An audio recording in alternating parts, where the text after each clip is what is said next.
Rabbi Miller did a huge backflip. It was amazing. Wow. Let's get this food put away so we can make it to the restaurant on time for our reservation. Mom, who's going to be there? Me and you. Dad will meet us there once he makes sure your friends got home okay. So it's just you, me, and Dad? Yeah, we're proud of you. We wanted to make a little family celebration. Can't believe it's over. What are we doing after dinner? That's it, Josh. We're coming home, going to bed. You have school tomorrow. So excited, your bar mitzvah. You're a grown-up now. A grown-up?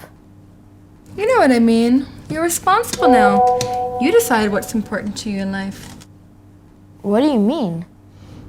The things that you want to do with your life. Like, what are you inspired to do now that you're bar mitzvah? I don't know. I feel kind of the same as I did before my bar mitzvah.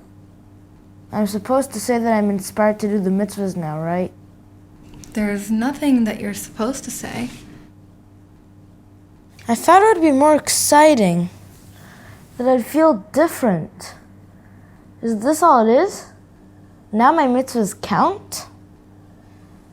And why is it so important to do the mitzvahs anyway? Mom?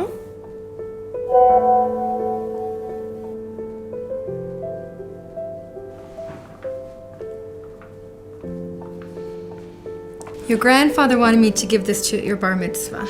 I was gonna give it to you after dinner, but he told me to give it to you if you ever ask me that question.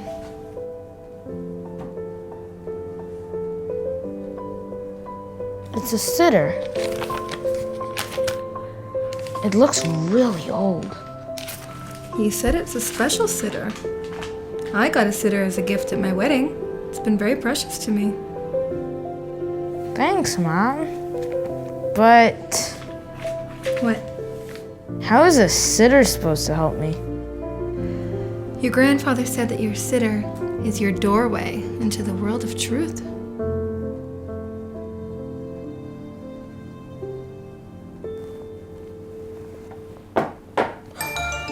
You think you got an old sitter? Just for nothing? Psh, I was there with your grandfather. I was there with your great-grandfather. I've been around for a long time. And I've been watching you, Josh. Watching you for a long time. I was on the shelf in the dining room. I know that you were the one who made the gefilte fish pyramid on your dad's plate when everyone went to wash.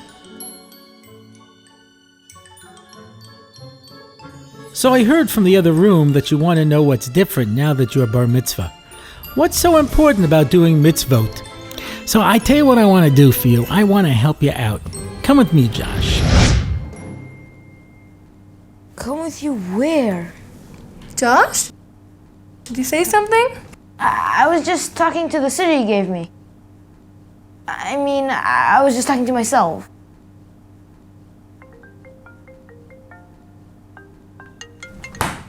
Hello? Hi, yeah, we're leaving soon. Where did you go?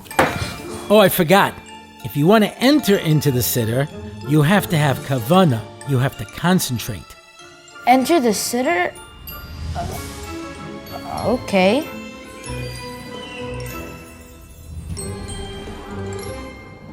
Nice try. You ever hear of the Hasidic master, the Baal Shem Tov? We learned about him. He was a miracle worker. Exactly. He revealed a deep secret. He said that the place where a person's thoughts are,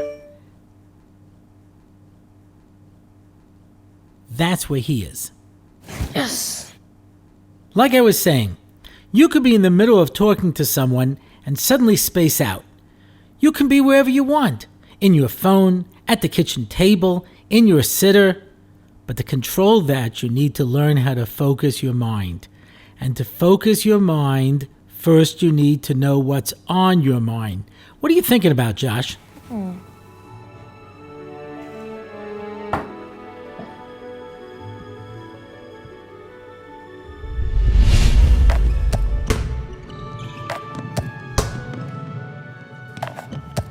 Okay, good job. I see you've got your mind on basketball.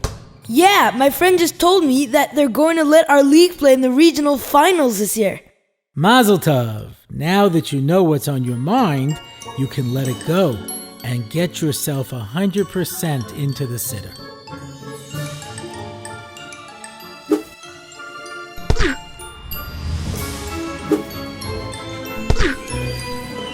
Sometimes it takes a few tries.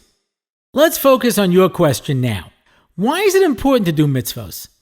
If you want to understand why the mitzvahs are important, then you have to learn a little bit about who gave them to us. How is that gonna help? Knowing about where something comes from changes the way that we look at that thing. Like, it would change the way you look at that basketball if I was to tell you that that's a vintage ball that was stolen from the NBA museum by a group of shoot first, ask questions later thugs, and that they're on their way over here right now to get it back. Always ask yourself where things come from. Who gave us the mitzvahs? Who created the world? God? I know you know the answer, but have you ever thought about it? Or are you just saying that because that's what you're supposed to say? Ask your own questions, Josh, and get the answers that make sense to you. That way you'll strengthen your belief, your Emunah. Your Emunah is your power. It's what gives you the courage to be strong-willed and not to give in. To stand your ground against the powerful forces that surround us.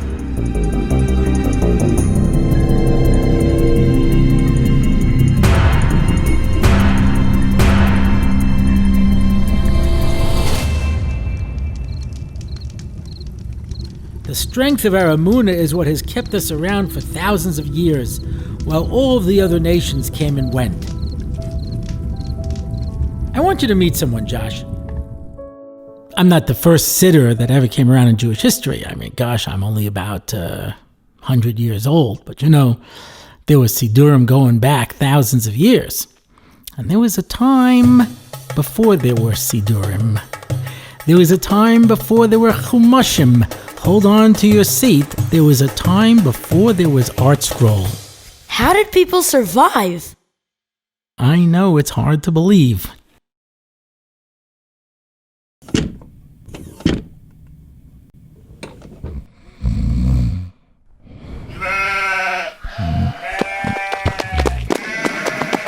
I want to show you someone whose Emunah was so strong that he stood up against the entire world for what he believed in. You know what gave him the strength to do that? The truth.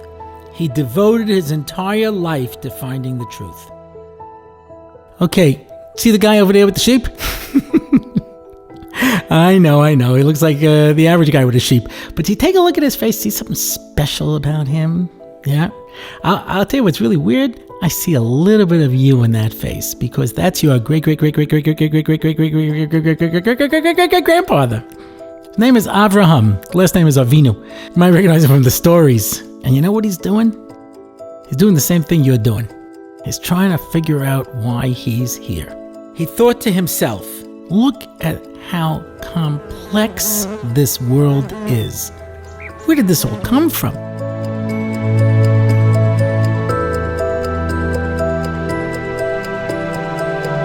Look at the stars. A lot of stars, right? You don't get so many stars today. There's too many lights. Let me tell you, 100 years ago, we didn't have so many lights. Look up in the sky. Look at those stars. Billions and billions of stars. And each star, those stars make up galaxies. Where'd this all come from? That's what Abraham asked himself. Could this all happen by chance? Where are we? We're in your attic. I used to live in one of these boxes. One day I found a box of science magazines that your uncle used to read when he was trying to figure out how to build a remote-controlled dreidel. Hey, it's my turn. I want to try. Whoa, it's so cool. Get it. So I was browsing through some articles about dust reduction. As you can see, I've had a lot of time on my hands in recent years. Not like when I belonged to your great-grandfather. He never wanted to put me down. So I saw an article by the famous astronomer Fred Hoyle. Someone said to him that the world happened by chance. Here's what he said. The chance that higher life forms might have emerged by chance is comparable with the chance that a tornado sweeping through a junkyard might assemble a Boeing 747 from the materials therein. So that you appreciate this, there are 1 million parts that go into the wing of a 747. Next time you fly, I hope I've made you even more nervous than you are. Yeah? There's a lot of pieces that go into that plane, and it all came together by chance? You ever hear of Isaac Newton? The guy, the apple fell on his head? So Isaac Newton, he made a model of the solar system. And a friend stopped by who didn't believe in God.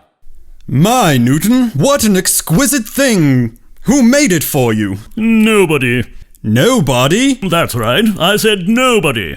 All of these balls and cogs and belts and gears just happened to come together, and wonder of wonders, by chance, they began revolving in their set orbits with perfect timing. Sir Isaac Newton, please forgive my bluntness, but that is the most ridiculous thing that I've ever heard. Isaac looks at him and says, My dear friend, listen to yourself. You say that this simple model couldn't be formed by chance, but you, me, and the world around us, that is infinitely more complicated, could? A model of the universe couldn't happen by chance, but the universe happened by chance?